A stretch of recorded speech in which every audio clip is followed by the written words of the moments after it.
Defence Secretary Grant Shapps joining me now from central London to talk about plans to boost the Royal Navy by building more warships and talking about a golden moment in shipbuilding. A very good morning to you, Defence Secretary. Thanks for joining us. You're welcome. I wanted to come to the press release this morning, as I said, talking up this new shipbuilding. But the press release does say you're talking about up to 6 new warships to take the total to up to 28 warships or subs being built or in the pipeline. A target of up to is all well and good. What's the minimum? Yeah, I can clarify that, actually. So that's right. We've said 28 new ships and submarines are either in design or build construction right now, and the up to is actually a reference to 6 of the ships, and that's the up to bit. The rest of them are already in the system, which I'm announcing today, and these are for our Royal Marines, and they're very versatile, what's called multi-role ships. It will, guarantee the future of our commando forces, and as you rightly point out, we've said we're going to build 3 of those, and then possibly another 3 as well, which is why it's up to 6. The rest of the package of 28, well, most of those are already in construction. Indeed, I saw one of them, HMS Cardiff, which is a Type 26 frigate being built just last week in Scotland with my own eyes, and was walking around on that. So very, very large shipbuilding programme, a lot of warships, the golden era, as you were just saying, of shipbuilding here.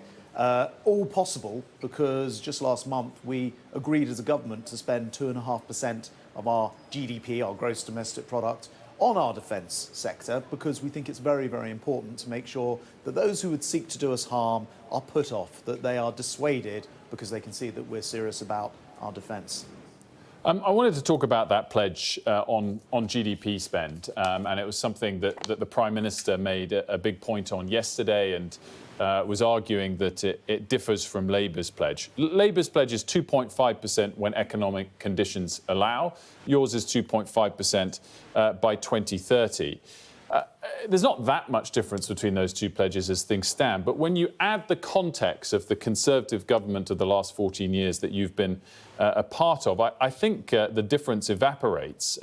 Firstly, defence spending as a percentage of GDP fell in the early years of the Conservative government. You're only boosting it now as the economy improves, and didn't, for example, when Ukraine was invaded for the first time in 2014 or the second time in 2022. And with that in mind, you could quite fairly define the Conservative government's policy of the last 14 years as 2.5% when economic conditions allow it. Well, look, I fundamentally disagree, and here's why.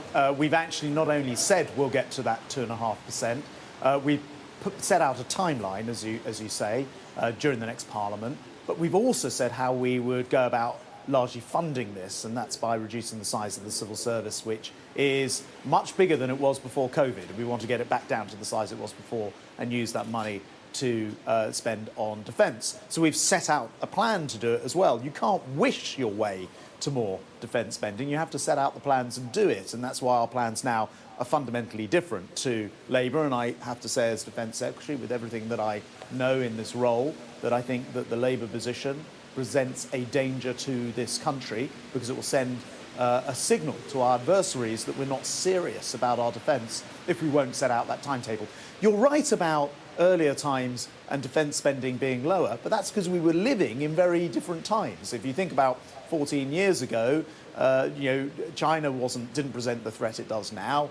North Korea wasn't nuclear armed. Iran certainly wasn't in the threatening position it is at the moment. Russia was in the G8. They were actually in the economic club that the largest economies were in. So we were living in very, very different times, and it's untrue to say that we haven't been increasing defence spending. We have, in fact. A couple of years ago, we added several billion, 24 billion, to the defence budget. But this big boost that we're doing now shows how serious we are about it. I think it's incredibly concerning that the opposition are wishing to 2.5%, but they've got no plan to get there, and that is dangerous in a more dangerous world we live in. Nonetheless, you're only making the pledge to reach it by 2030 after the economy improved. And sure, 2010 was a different time, perhaps, but 2014 was when Ukraine was first invaded. And again, I come to the point, you're making the point that you've got to be ahead of the curve to Labour. Well, I had General H.R. McMaster on the show 10 days ago.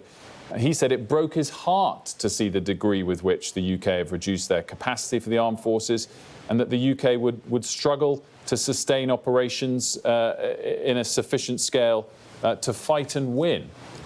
So again, I put it to you, are you not behind the curve? Well, first of all, look, I was with the Secretary General of NATO just last month when we announced this. He said that the UK, by a country mile, is the largest spender on defence in Europe. We're the second largest in NATO after only the US, and NATO is the point here. The reason why comparisons about, how long would Britain fight against Russia and do we are not actually the correct measure, is simply that we are part of NATO.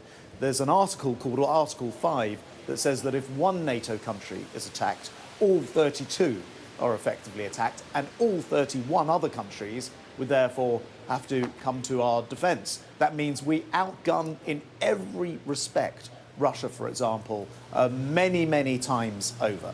And so our defence comes in a collective security of NATO.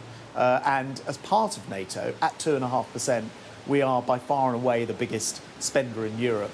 And we're now encouraging actually other countries to follow us. So one of the messages that the Prime Minister and I will take to the NATO summit in July this year, which is in Washington, 75th anniversary of NATO, is to say to other countries, please come and match us. Come to 2.5%, if you're not there already, and very few are, for the security of the whole world. So we're very much leading in this. I wanted to ask about Georgia. At the weekend, to Trevor Phillips, Lord Cameron said we actively support the Georgian people and we've made clear to the government this bill is wrong. It seems his warning was not sufficient. If the bill passes today as expected, what will be the UK government's response?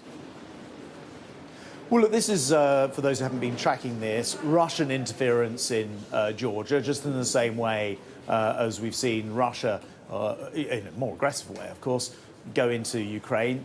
Putin cannot help but meddle, sometimes militarily, sometimes through using influence in other countries in a way which is not good for this world. It's not good for freedom or democracy. And so we do condemn that influence, and we very much encourage people to resist that influence from Russia. I think they should, not least because, Putin has demonstrated, and not least in Georgia, that he's not good for the world and not good for his neighbours. Defence Secretary, thanks so much for joining us this morning. I know we're out of time. Thank you.